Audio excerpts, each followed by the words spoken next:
José Rodríguez, bienvenido. Muchas gracias por invitarme. La verdad que os veo desde que arrancasteis el podcast, me he visto todo y nada, agradecido por la invitación. Agradecerte a nosotros por tu tiempo. No nos conocíamos en persona, tenemos muchos amigos en común y compañeros Sí, y tenía muchas ganas de que pasaras por aquí, por nuestro espacio. muchas gracias. Pues José, si te parece, vamos a hacer una pequeña presentación. ¿Quién es José Rodríguez a nivel profesional, a nivel personal? Bueno, pues yo soy un humano más, me dedico desde hace ya unos añillos a la fisioterapia. No he trabajado de otra cosa, o sea, siempre de primera hora me enamoré en su día de la fisioterapia y bueno, aquí seguimos. Siempre he intentado vincularme al mundo del deporte, Ujú. era un poco por lo que intenté empezar en el mundo de la fisioterapia, un poco el sueño de poder dedicarme de alguna manera al mundo del deporte de élite y, bueno, vi la fisioterapia como una manera de vincularme a ese mundo. Perfecto. Pues muy bien, José. Eres fisioterapeuta, también eres deportista, Bueno, que luego, se intenta algo, ahí estamos en la pelea. que luego un poco más adelante hablaremos un poco de cómo influye el ser deportista a la hora de tratar a tus Sí, pacientes. eso es. Y sí que me gustaría empezar, José, primero, hablando un poco de tu faceta, tu papel un poco con el mundo del alto rendimiento. Sé que trabajas con algún tenista Ujú. profesional, si no me equivoco, si nos quieres contar un poco ese papel que haces con ellos. Pues sí, mira, yo empecé siempre mi mundo ha sido el fútbol. Desde chiquitito empecé jugando al fútbol, siempre está vinculado pues de alguna manera al deporte, a otros deportes también, pero he practicado otro deporte, pero federado y compitiendo así el fútbol. Y bueno, una vez que empecé con la carrera, parejo a la carrera, empecé a trabajar en el equipo de aquí en Fuengirola, luego estuve en un equipo de tercera división y bueno, poquito a poco iba teniendo contacto también con algún amigo futbolista, me iba un poco moviendo en ese mundo y bueno, fue hace unos 3 años cuando por casualidad comencé en este caso en Clínica Sobail y bueno, en ese entonces estaba David Ovi ahí con ellos, fue empezar en la clínica. Ahí tengo que agradecerle a una persona que se llama Enrique Cárdenas, Quique, que confió un poco, el gerente de la clínica, confió que podía cuadrar, a Abdel también. Y a las 2 o 3 semanas de empezar la clínica estaba en Roland Garros. Y fue la verdad 2 años con él. Ahora, este año surge la posibilidad de colaborar con Sebastián Corda, que es un chico de Estados Unidos.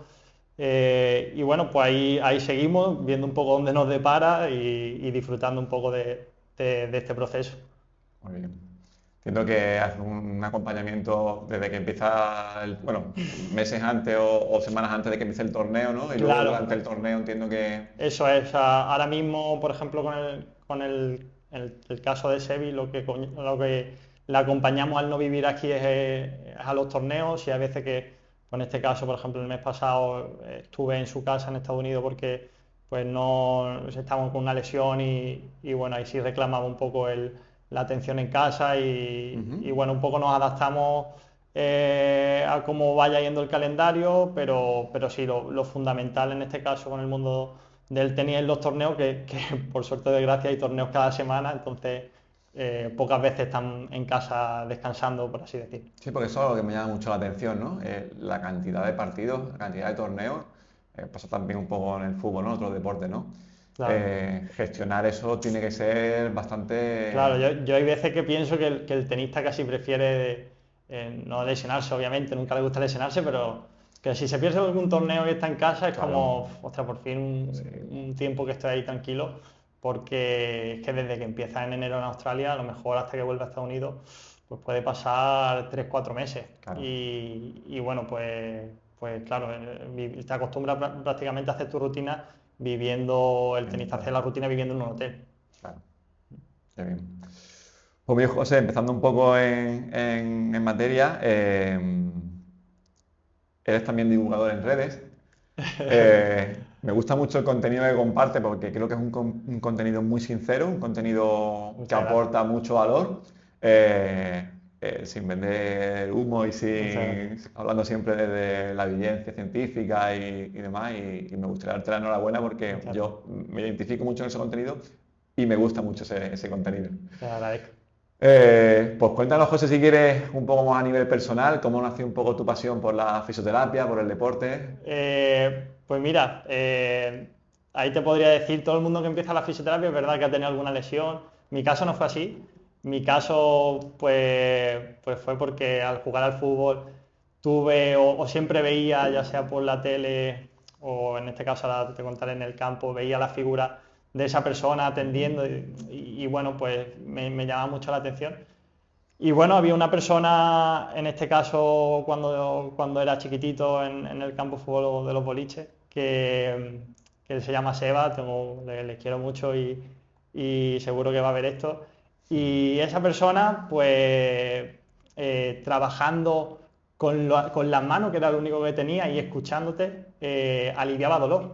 Y para mí, o sea, y si te pones a pensar, el trabajar exclusivamente con las manos y aliviar un dolor es algo mágico. O sea, a mí me parece un superpoder. Y yo dije, ostras, yo quiero aprender eso, yo quiero ser eso. Y sin saber que era fisioterapia. Y pues a partir de ahí, pues fui un poco indagando, me iba yo también haciendo mis vendajes, iba, ya te digo, sin tener conocimiento de fisioterapia, iba haciendo cosas que luego iba a aprender y surgió así, surgió de esa manera. Qué bien. A mí me parece que vuestra progresión es mágica, por supuesto, y sobre todo la progresión o la evolución que ha tenido la fisioterapia, ¿no? Estos últimos años, ¿no? Cómo habéis aprendido a leer Claro. el cuerpo, las emociones. Cada vez más completa, sin duda, o sea, cada vez no paras de estudiar, cada vez integra más sistemas, se hace más compleja, o la hacemos también más compleja, que a veces no es tanto, pero sí que intentamos abarcar al paciente cada vez, o al menos yo intento trabajarlo desde la globalidad y te das cuenta de que exclusivamente con la fisioterapia es imposible, pero exclusivamente con ninguna disciplina de la salud vas a abarcar un paciente Claro. en su complejidad y en su globalidad. Y eso es realmente el reto que supone tratar a un paciente, porque a lo mejor empieza con un síntoma en una zona oye, pues tú no sabes el contexto de ese paciente, un poco el empaparte de todo ello. Y aquí, por ejemplo, en el trabajar con un microdeportista como es el tenis, en el tenis ocurre, es una suerte porque puedes ver a ese paciente en Claro. todas sus facetas, puedes desarrollarte o puedes desarrollar la fisioterapia en su máximo esplendor y es una suerte poder dedicarte a una persona de esa manera. Y en clínica, pues la misma situación, adaptada un poco al contexto. Fantástico. Y al final tener esa visión global, ¿no? Es Eso lo es. que te da toda esa Eso es. información. Y nunca al final dejas de estudiar, nunca dejas de aprender Claro. y en ninguna profesión, y en la fisioterapia menos, y con el avance que ha habido de hace 20, 25 años acá es bestial. Eh, José, hemos hablado antes que eres también deportista, eres corredor de montaña y corredor de asfalto también, Sí, ¿no? sí, sí.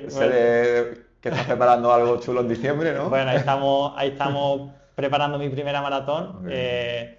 Mira, ahí te cuento, yo empecé cuando estaba jugando al fútbol, uno de los retos, en Málaga la nota era altísima para entrar en fisioterapia, no he sido mal estudiante, pero era complejo entrar aquí en la universidad pública y esos 2 años fueron, o sea, esos años de bachiller y tal fueron bastante estresantes y yo dije, si entro en fisioterapia como reto corro la media maratón de Málaga de ese año, eso era 2014, Ajá. y la corrí, pero fue una de las peores experiencias de mi vida, Claro. o sea, porque nunca había corrido más de 10 kilómetros, yo salía de Higo a Breva y el día anterior, de hecho, era un domingo, corrí o sea, el sábado había jugado un partido, no me había preparado, yo no sabía cómo era eso, y al kilómetro 15, o sea, yo estaba desvanecido allí, llegué con la fuerza de flaqueza y bueno, ya años después pues me fui interesando, ya cuando dejé el fútbol sí que he seguido entrenando siempre, una u otra cosa, y ahora mismo pues llevo un par de añitos corriendo, vamos a decir, más preparado, empapándome, sí, de alguna manera considerando un poco todas las variables que hay que trabajar y entrenar no solo desde el punto de vista del entrenamiento, sino otras, para preparar una carrera así. Y en estos últimos años sí es verdad que me inicié en el mundo del trail, más que nada, aparte de porque me engancharon, me engancharon algunos, porque a nivel articular sentía que el impacto era menor.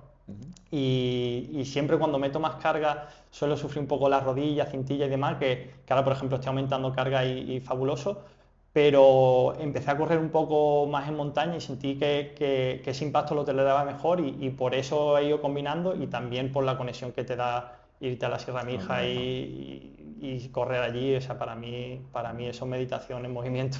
Sí, la verdad que tenemos la suerte de vivir en un paraíso. Tenemos Desde montaña, luego. tenemos el mar, tenemos... Muchas veces no lo valoramos porque lo tenemos aquí 375 días al año, pero Así somos, es. somos más afortunados en ese aspecto. Pues José, un poco al hilo de esto, ¿qué te aporta el ser deportista a la hora de tratar a tus pacientes? Pues mira, primero, nunca yo creo que a nuestro nivel vamos a entender qué siente el deportista, porque primero entrenamos por diversión, no a lo mejor con la presión que Claro. ellos van a tener, y eso es un punto importante. También nosotros tenemos toda nuestra hora de trabajo, responsabilidad en casa, y no nos dedicamos en exclusiva a entrenar, y ni creo que tenemos que ponernos la obligación de entrenar como si la tienen que tener ellos, o al menos se da por hecho en un deportista de élite. Pero lo que es desde el punto de vista biomecánico, a mí sí me ayuda mucho, porque de alguna manera puedo sentir sensaciones Ujú. que, por ejemplo, un corredor va a tener, o en el caso del tenis, sí que, por ejemplo, cuando empecé con el tenis, no había jugado al tenis, pero no tenía gran nivel, y empecé también a aprender más del tenis para entender la biomecánica de ese Ujú. deporte. Y en el caso del fútbol, como ha sido el deporte toda mi vida, creo que la tengo más Ujú. machacada, pero cada vez que me llega otro deportista, ya sea por ejemplo CrossFit, pádel, que hay mucho, me gusta haber practicado esos deportes, sobre todo para entender la biomecánica y hablar el mismo Pero mira, lenguaje con ujú. con el deportista. Y creo que eso es un punto que solo suma. Comparto mucho ese punto contigo, porque cuando entreno, bueno, o bien sea un entreno de fuerza o un entreno de resistencia, un corredor, un triatleta, muchas de las sesiones que planifico son sesiones que o bien he experimentado previamente, evidentemente, eh, para tener esa visión, tener esa sensación y saber un poco lo que tú hablas, ¿no? Hablar el mismo idioma y saber qué puedes sentir, que no significa que no haya entrenadores de deporte de resistencia que no practiquen, que los hay y muy buenos, pero Ujú. sí que creo que es un plus a la hora Eso es. del servicio. Muy bien, José, pues si te parece, entrando un poco en la parte de prevención y rendimiento, vamos con una serie de preguntas y a ver Sí, qué sale por ok. aquí. El calentamiento, ¿cómo de importante es? ¿Cómo le diríamos a esas personas que nos escuchan o nos Sí, ven que es... para mí es clave, es, como digo yo, una rutina sagrada en el deporte de élite. No hay un calentamiento ideal, no hay, vamos a decir, un estándar. Hay calentamientos que se adaptarán mejor a una persona u otra. Creo que este calentamiento también debe de individualizarse, Ujú. y cada vez creo que en el deporte de élite tiende a ser más así. Eh, pero bueno, el principal problema que veo es que la gente no dedica tiempo a calentar. O sea, básicamente eso. No hay que tampoco hacer ejercicios como si estuviese en el circo, ni los últimos vídeos más llamativos. O sea, la cosa es dedicarle tiempo, hacer 3 4 rutinas básicas, activar el sistema cardiovascular, dar un poquito de movilidad. Si necesita algún mayor activación, reclutamiento de zonas que tengas un poco más débiles, pues puede ser interesante ahí aprovecharlo, y hacer las cosas que luego te vas a encontrar en tu práctica deportiva. O sea, si vas a CrossFit y te toca un movimiento de sentadilla, pues a lo mejor calienta sin barra y practica un poco en el rango de El gesto movimiento ahí. técnico. Si vas a jugar al tenis, pues tendrás que tocar ante las raquetas. Es tan sencillo como eso, dedicarle tiempo. Muy bien, muy bien. Eh, Otra pregunta. Esta famosa vuelta a la calma, esos famosos estiramientos Ostras, después de entrenar, ¿sí o no? ¿Estirar claro, sí o estirar no? Porque hay claro. mucha polémica con esto. Y Cada bueno, vez se tiende menos a estirar, es la exacto. verdad, es la verdad. Pero yo te pregunto una cosa a ti, por ejemplo, corriste 10 horas, bueno, el Ironman 10 horas y media, yo creo que lo último que se te ocurre es estirar cuando acabas. Creo que el estiramiento, pues a lo mejor, eh, no sé si ha estado sobrevalorado. Mira, yo cuando era chico y jugaba al fútbol, era sagrado estirar al acabar. Era como que si no estiras te vas a romper. O sea, eso es una falacia. No hay mayor mito que usar el estiramiento con esa finalidad, pero a la vez sí que un buen estiramiento que puede ser de diferentes variables, como puede ser por ejemplo una clase de yoga, en deportes por ejemplo en el tenis es clave porque necesitan buen rango de movilidad.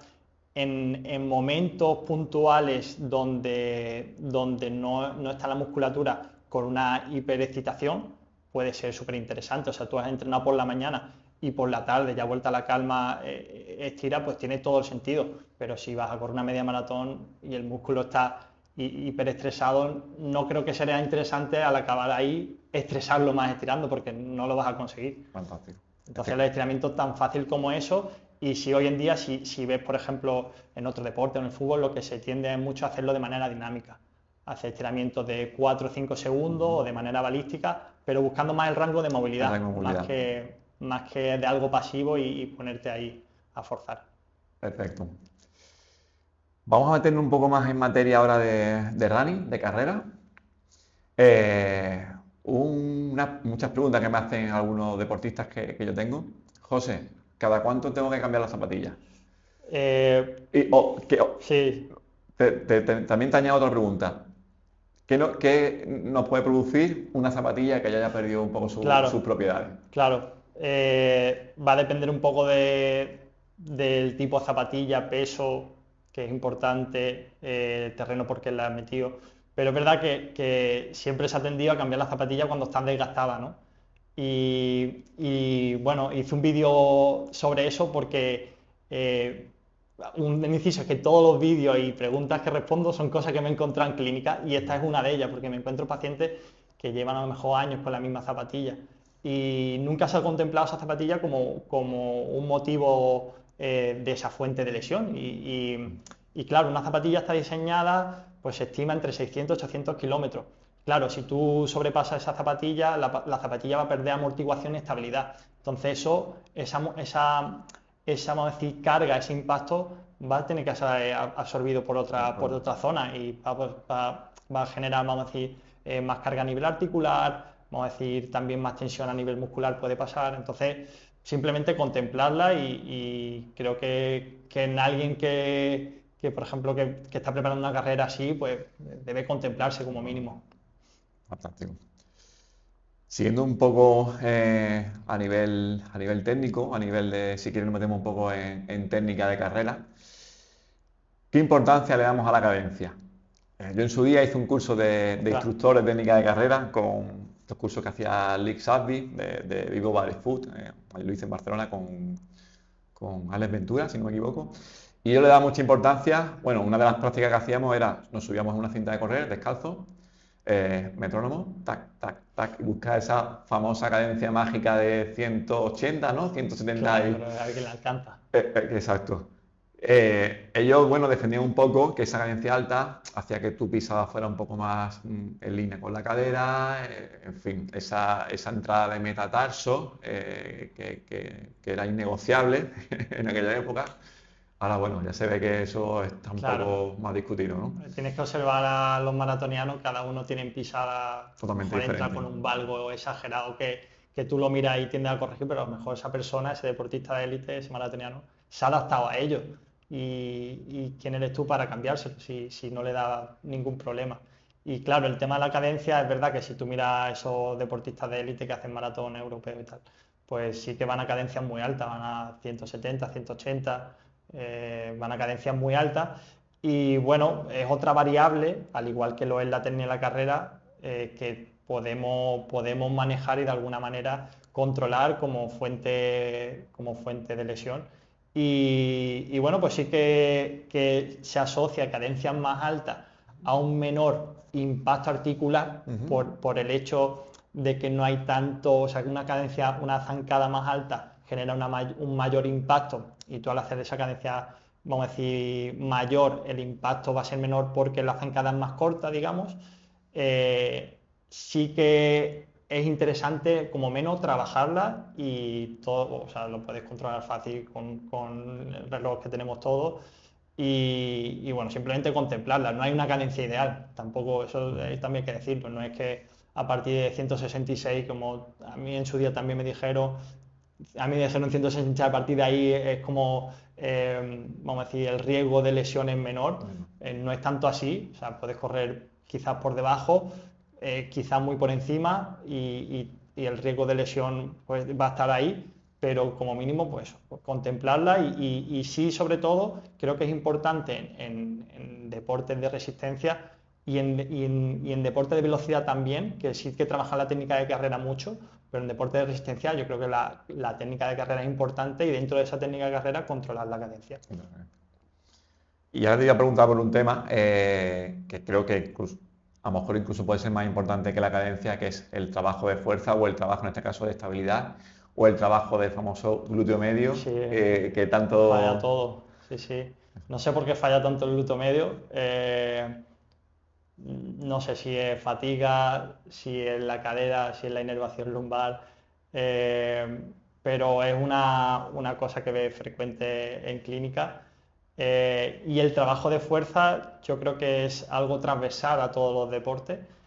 Cada vez se le da más importancia en todas las poblaciones y creo que ya la gente es consciente, o sea, no hay que remarcar que el trabajo de fuerza es necesario en un corredor, porque creo que ya lo sabe. El problema es cómo integras dentro de todos esos entrenamientos el salir, por ejemplo, con una maratón, yo estoy saliendo 4 días a correr, pero claro, cómo integras el entrenar mínimo 3 días de fuerza o dos días mínimos que tienes que meter. Luego mete también algo de trabajo específico para glúteo, para ese core, para lo que esa persona necesita, el trabajo de movilidad que también tienes que meterlo. Claro, el manejar todo eso es complicado y a veces se obvia el trabajo de fuerza, yo creo, por priorizar otro, pero creo que puede ser incluso más interesante, en el caso, por ejemplo, de una maratón, creo que puede ser más interesante, en vez de correr ese día extra, en vez de correr un quinto, dedica un día a fuerza. Creo que a la larga te va a dar mucho más y a nivel de prevención de lesión, vamos a decir, es una herramienta súper interesante y solo hay que verlo el que se lesiona, que lo primero que hace es entrenar la fuerza y parar, ¿no? Entonces, pues en ese caso quizá podríamos prevenir un poquito más. Ahí te hago otra pregunta. Me viene un cliente, ¿no? que hace deporte tipo CrossFit o tipo tal y quiere preparar a su vez una maratón. Claro, yo el trabajo de fuerza que prescribo es muy diferente. Me suelo basar mucho en velocidad de ejecución. Eh, no trabajo con dispositivos encoder online porque al final tiene un coste y no todo el mundo lo tiene. A Pero lo bueno, mejor no es necesario también claro, manejar esa variable en todo el mundo. exacto, puedes jugar, bajas, haces un Claro. excéntrico en X segundos, el concéntrico en X, y más o menos ahí lo puedes, aunque no tengas la fatiga Sí, de exacta, manera pero subjetiva, sí. lo puedes estimar.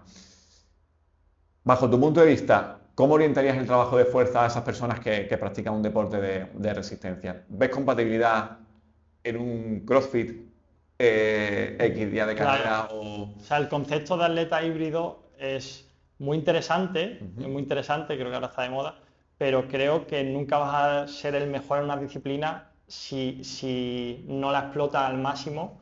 Entonces, si quieres mejorar mucho tu marca, vamos a decir, en una maratón, no puedes a la par, en ese mismo momento, mejorar tu marca en una prueba de fuerza. De hecho, esa es la complejidad de estas pruebas de Aero y CrossFit también. No sé un poco cómo se hace eso. Yo creo que o decides no ser el mejor en todo, pero poder competir, que eso sí lo veo viable, o te decantas a lo mejor por una, penalizando Un poco la la otra. otra. Yo creo que no hay otra, pero hablamos más cuando buscas algo de rendimiento. Para salud no tienes que priorizar ninguna, trabaja todas. Trabaja fuerza, trabaja movilidad, trabaja en este caso la capacidad cardiovascular. Creo que para la salud está bien encontrar el equilibrio. Para el rendimiento, pues tienes que priorizar y vamos a decir, dejar de lado un poquito desarrollar tu máximo potencial en otra. Sí, últimamente estoy investigando mucho sobre el tema del IROX o IROX, como se pronuncie, de cómo plantean un poco su entrenamiento, porque al final entre cada estación tienen que correr 1 kilómetro lo más rápido posible. Es verdad que el trabajo de fuerza se sale un poco no tiene nada que ver, ¿no? Con una competición de cross y demás, pero parece, bueno, me parece no, está más que demostrado una disciplina que engancha muchísimo. Sí, sí, De hecho, hay sí. muchos triatletas profesionales que se retiran y pasan directamente a esta disciplina y bien. Muy chulo. José, otra pregunta que creo que es muy importante. Claro, a mí muchas veces me la hacen y yo no soy fisioterapeuta, no tengo los conocimientos ni la herramienta que tenéis vosotros. Tengo una molestia. Bueno, ¿Qué hago? ¿Cómo identificar esa molestia que me puede permitir seguir entrenando? sí, sí, sí. O si hay alguna forma de decir, uff, esto ya, yo te recomiendo que pares. Bueno, yo siempre le digo, ante la más mínima duda, ve al fisio, que él va a ser el que te dé un diagnóstico y te diga qué puedes hacer y qué no puedes hacer. Pues mira, de mi punto de vista, siempre se ha dicho, o sea, si tú evalúas en una escala de dolor de 0 a 10, siempre se ha dicho, bueno, si ese dolor no es superior a 3, 4, es decir, una molestia, y tú cuando haces la actividad deportiva, ese dolor no va en aumento, incluso puede ser que disminuya, porque hay patologías como puede ser una patología tendinosa, que al calentar la zona el dolor disminuye. Dice, claro, yo hago la actividad, me mejora y luego me enfrío y empeora. Eso es cierto, pero si te digo la verdad, es cierto a medias. O sea, no todo el mundo debe entrenar con molestias. ¿Por qué? Porque también me encuentro gente en clínica que si le dejo entrenar con una mínima molestia, se revienta. Entonces, ahí hay que encontrar un poco cómo es esa persona. Claro. Cómo es esa persona. Si tú le dices, vale, cómo es esa molestia, esa persona tiene realmente un autoconocimiento para entender que su dolor es un TRE, o a lo mejor te está Claro. diciendo un TRE porque es algo subjetivo y su dolor es mucho mayor. Claro. Entonces, en la población salud general, yo no aceptaría esa molestia de manera incontrolada. O sea, todo el mundo puede tener molestia en el día a día y no por eso tienes que parar de entrenar, no es eso, pero atiéndela. En el deporte de élite hay molestias todos los días y juegas con molestias o no con molestias, juegas con dolores. dolor. Y parte vamos a decir, del trabajo del fisio muchas veces es lidiar con esas molestias porque el jugador tiene que seguir jugando. Y bueno, tú puedes dar tu opinión y ver que a lo mejor es más interesante parar, lo pones todo en una balanza, pero no depende exclusivamente de ti, Claro. ni tampoco muchas veces del jugador. Hay veces que hay contratos detrás que te obligan a jugar X partidos, X competiciones y bueno, pues tienes que manejar eso. Claro. Entonces, en resumen, población general, cuidado, en rendimiento es otro tema. Ya te hago otra pregunta, un poco también al hilo, creo. ¿Cuántas lesiones podríamos evitar, ya te hablo a nivel salud, a nivel rendimiento, con un buen descanso y una buena recuperación? Es clave. ¿Qué importancia tiene el papel del sueño? Que muchas veces intento hacer mucho hincapié. Cada vez se le da más importancia, cada vez la gente es más consciente. Mira, yo digo una cosa, o sea, va en relación. Yo para mí la salud es un concepto de 3 patas, 3 pilares. Uno es el aspecto estructural, donde está el aparato locomotor, donde entramos el entrenador, el fisio. Otro es el apartado bioquímico, donde entra todo el tema de analítica, nutrición, sí, un poco cómo está en ese sistema endocrino. Y luego es el punto de vista biosocial, ¿no? O psicosocial, que también cómo gestionas el estrés, tu sueño, descanso, cómo eso te altera. Creo que si esas patas estuviesen equilibradas en todas las personas, te lo digo, estarían las consultas vacías. Sin embargo, todo lo contrario. O sea, el que tenga un desequilibrio en una de ellas va a necesitar ayuda. Y los que me encuentro en consulta en el día a día son personas que han perdido el equilibrio entre esos tres sistemas, a excepción, oye, del que ha tenido un trauma, ¿no? O sea, al final vas por la calle y bueno, pues tienes un accidente, es una cosa que se sale un poco de ese equilibrio. Pero en la gran mayoría de patologías hay, vamos a decir, un desequilibrio entre esos tres sistemas, y para mí el sueño es, vamos a decir, la manera de recuperar más barata que tenemos. Es nuestro pilar, y a partir de ahí tú puedes construir diferentes estrategias, pero con un buen descanso, un buen sueño de calidad, con buena higiene y buenos hábitos, con una buena alimentación, tú a partir de ahí construyes la pirámide y le metes la estrategia de recuperación que quieras. Pero muchas veces se abusa de estrategias de recuperación pasiva, quitando un poco el tiempo de ese descanso, o no siendo consciente de ese descanso, y es de Qué verdad difícil como... es reeducar, ¿eh? Claro. ¿Qué proteínas me tomo? ¿Qué Claro, suplementación? ¿Qué tal? Pero... eso es lo fácil, eso es lo fácil. O sea, si tú le das un discurso al paciente, pero le dices, luego yo me tomo esta suplementación, ese paciente se queda con la pastilla mágica y es de ayuda, pero está en el último escalón de la pirámide. Y José, un poco creo que en relación con lo que estamos hablando ahora mismo, ¿cómo interpretáis esa carga emocional del paciente? ¿Qué información os da? Porque seguro que muchas lesiones también o muchas molestias Claro. vienen también por factores emocionales, seguro. Claro, aprendes un poco a manejarlas. Yo siento que me faltan herramientas para poder controlarla toda, pero sí te ayuda a entender en qué contexto se mueve esa persona, y sobre todo simplemente siendo consciente de que hay emociones que se pueden somatizar y aparecer lesiones, dolores y demás. Siendo consciente de ello, y creo que haciendo una escucha activa al paciente, escuchando a esa persona y mostrándote con los brazos abiertos, que intento desde la máxima humildad hacerlo en el día a día, y intento también personalmente no saturarme yo mismo para poder ofrecer esa escucha activa al paciente, porque creo que muchas veces, y aquí meto un poco un palito al oficio, creo que muchas veces pecamos, vamos a decir, de tratar en exceso, o de alguna manera ver más pacientes que a lo mejor lo que realmente nosotros podemos atender con calidad, y perder esa escucha al paciente. Creo que si priorizamos lo otro, todos vamos a salir ganando, y el apartado psicosocial es otra de las patas de esa salud. Además, el otro día subiste un post muy honesto y muy sincero, que me gustó mucho, que decía un poco esto, ¿no? Que primero, cuídate tú, Claro. y luego podrás Yo le ejercer. he sentido mucho eso. Sí, Claro. sí, muchas veces. Y me sentí muy identificado, porque a nosotros nos pasa, tenemos muchos clientes, al final cada uno viene con su energía, con su estado emocional. Tú no puedes estar 12 horas al pie del cañón, lo puedes hacer Eso. algún día puntual, alguna semana puntual, pero no puedes estar toda la vida así, petarás tú. Sí. No, mi socio y a mí nos pasa, ¿no? Que 5 o 6 horas y nos encanta nuestro trabajo, pero Claro. salimos por la puerta y dices, uff, claro, al final son Claro. muchas relaciones, muchas interacciones, que luego hay que saber gestionarlo, y luego hay casos que son más fáciles, otros casos que son más complejos, porque tiene una carga emocional, una carga psicológica muy grande.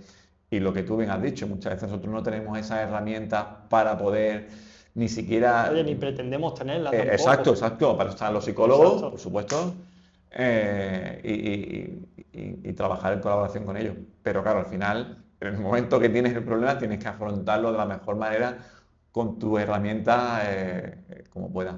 Así. Entonces me pareció muy interesante, y lo que has dicho creo que es verdad, que muchas veces por querer abarcar mucho, querer coger mucho trabajo, pues perdemos, digamos, un poco el foco.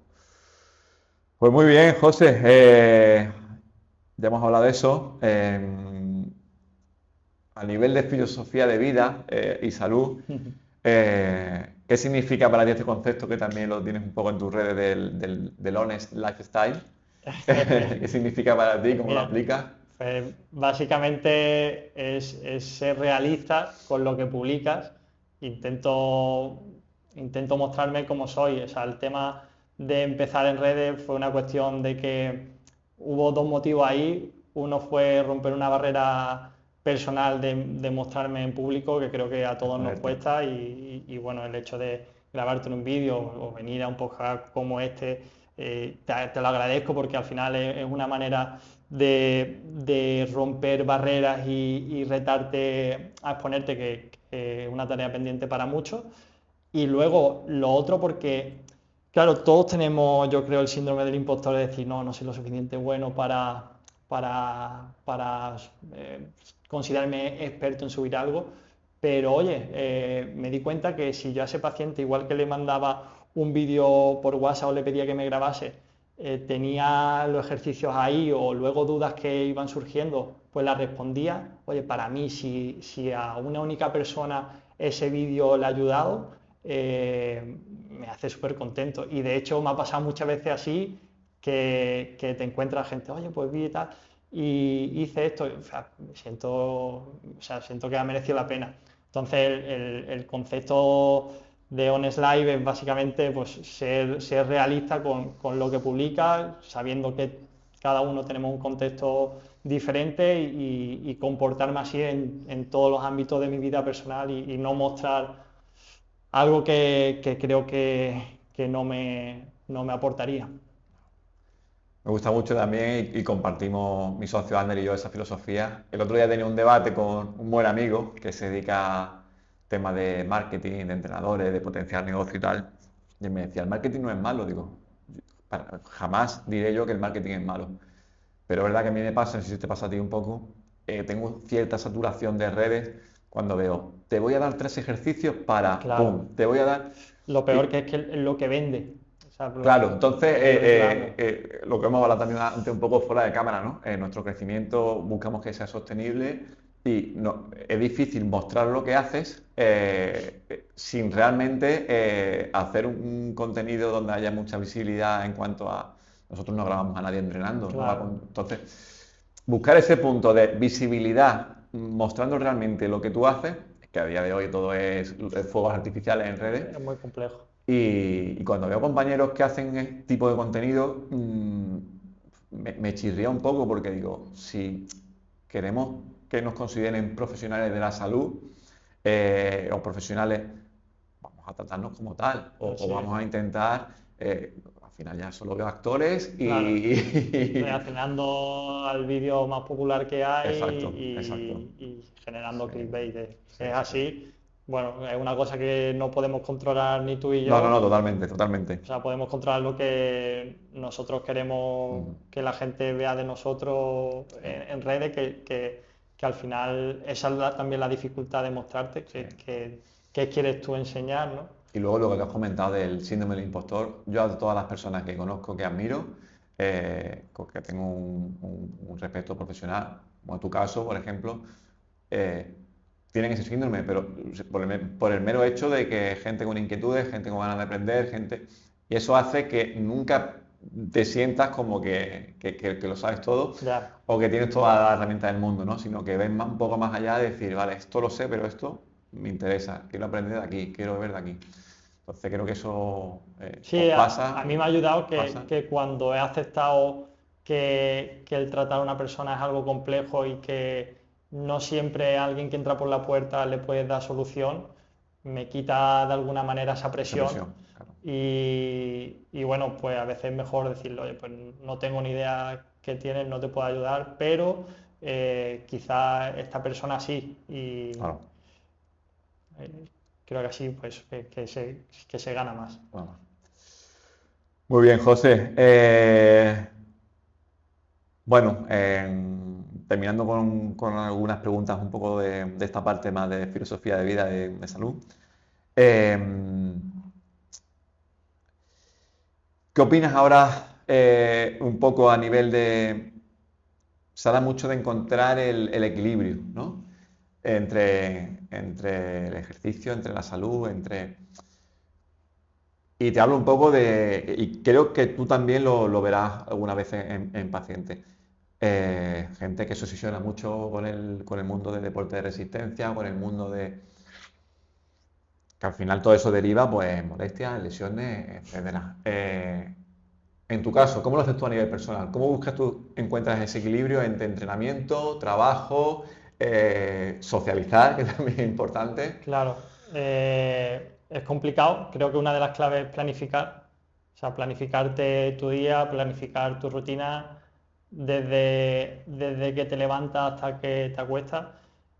Es cierto que muchas personas a lo mejor pueden pensar, ostras, que si planifico todo, es como que la rutina es aburrida. Ujú. Y creo que es todo lo contrario. O sea, si tú planificas tu rutina, realmente te das espacio, porque en esa rutina hay espacio libre para dedicárselo a cosas que te gustan. Ujú. Y realmente, para mí, parte de eh, sentirme feliz está en de alguna manera ser productivo. Oye, que también hay que parar, pero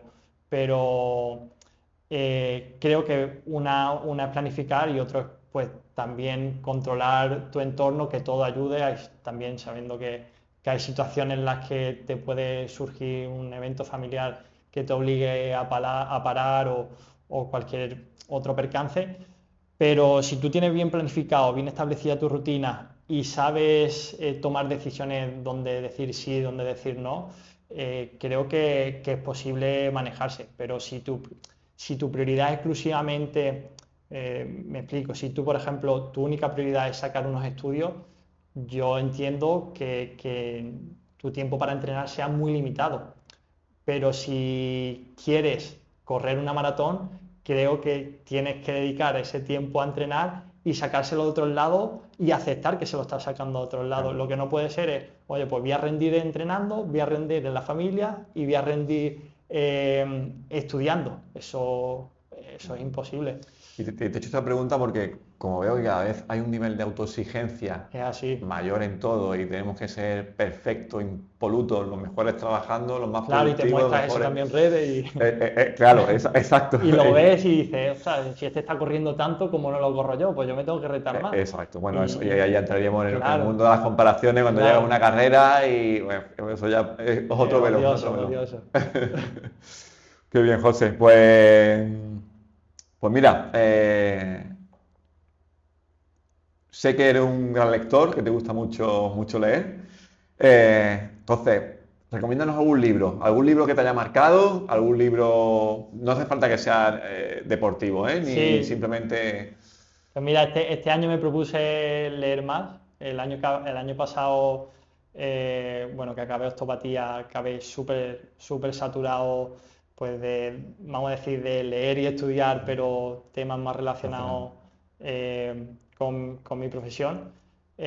Aunque sigo estudiando y leyendo mucho sobre salud. Un libro que quizás recomendaría sería uno de Rafa Guzmán, que se llama Tu cuerpo, tu hogar. Él Ajá. es un profesor que tuve en osteopatía y es un libro que para mí es un manual de la salud. Estoy totalmente de acuerdo con prácticamente todo lo que aporta en ¿Es el muy libro. técnico o es un libro abierto Se lo di a mi madre dice que es muy técnico, que era difícil de leer, de pero leer? creo que está adaptado para todos los públicos, Vale. aunque Tenga ciertas cosas, ¿no? Ciertos tenga temas. ciertas cosas, creo que la manera de explicarlo vamos a decir, accesible a todo el lector. Y bueno, pues me quedaría quizás con Nos ese. quedamos con ese. Muy bien, fantástico. Bueno, un mensaje final para ir haciendo un poco el cierre de la entrevista. Para alguien que quiera empezar a cuidarse, alguien que quiera un poco qué pauta o qué consejo le darías a esa persona que a lo mejor nos escucha y tal y esté diciendo, tengo que empezar a moverme, tengo que empezar a hacer algo. Mira, uno muy claro que veo en consulta y que día a día creo que uno de los mayores fallos es saltarse el principio de progresión. No puedes pasar de no hacer nada a en 2 meses estar corriendo carreras como gente que lleva años. Eso es imposible y si lo intentas te vas a lesionar. Y creo mucho en ser un 1% mejor cada día. Creo que si tú siembras poquito a poco y eres muy constante, tarde o temprano te van a llegar los resultados en cualquier ámbito de tu vida. Creo en eso, intento practicarlo desde que soy consciente y bueno, pues creo que ese sería el mayor consejo o reflexión que podría dar. Fantástico, pues lo comparto contigo al 100%. José, si queremos saber más de ti, aunque bueno, pondremos tus redes, pero ¿cómo es tu nombre en redes sociales? Sí, me podéis encontrar como Rodríguez Fisio, ahí pues dentro de lo complicado que es seguir sacando tiempo para todo, pues intentaremos mostrarnos y sacar reflexiones que vayan surgiendo y que podamos compartir. Y nada, lo dicho, muchas gracias de nuevo por invitarme, ha sido una Ha sido preciosa un charla. auténtico placer, agradecerte tu tiempo. Seguro que más adelante surgen nuevos temas, nuevas Sin conversaciones. duda, yo abierto a venir aquí cuando Y lo consideréis. fantástico, pues lo dicho, muchas gracias. Creo que ha sido una charla muy enriquecedora, seguro que va a aportar mucho. Y nada, cualquier duda que se ponga en contacto contigo, creo que también te puedes encontrar en Clínica Soain, Ahí está, ¿no? es donde trabajo cuando no estoy fuera Perfecto. y bueno, encantado de atender a quien necesite. Pues José, muchas gracias de corazón.